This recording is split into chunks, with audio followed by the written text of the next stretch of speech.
admitting the bias as a cyber practitioner, I think there are a lot of analogies between both management's efforts to manage risk around cyber and management's efforts to manage risk around AI. And the same analogy applies at the board level.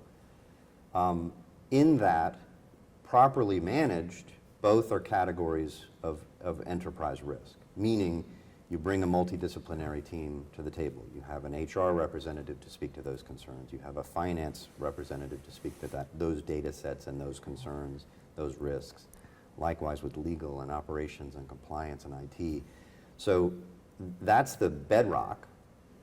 You have those multidisciplinary perspectives brought to bear, and then you consult niche expertise where you don't have it in-house. You hire specialists, for example, IP attorneys that can speak to the rather draconian responses that courts have when you don't pay attention to the guardrails we mentioned earlier.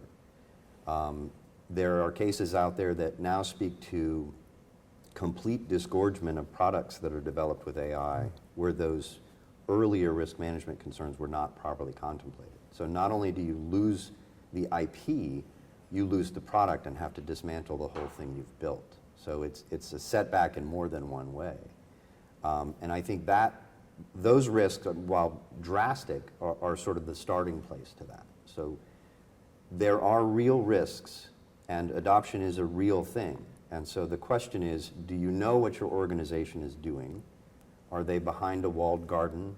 Is their experimentation protected and safe from these drastic results in that your IP is protected, the privacy aspects, or the consent issues are addressed, and the things they're allowed to publish to the models or interact with the models are things that are contemplated and approved by management, not just sort of surprises that we have to deal with reactively.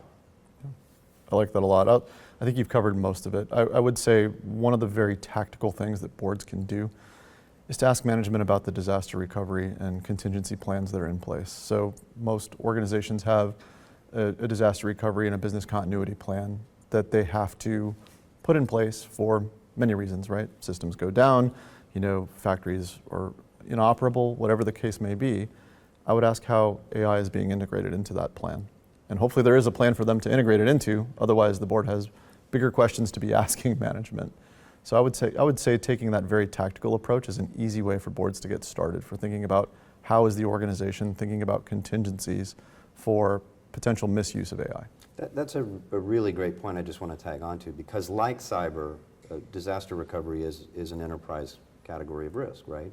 And you bring these practitioners to a place where they're able to force rank the prioritization of systems that are critical to the business and in which sequence they're brought back in the event of a catastrophe. You can't do that unless you're having an open dialogue with this multidisciplinary team, where the personnel on the employee side are considered, where the customers are considered, where the shareholders are considered.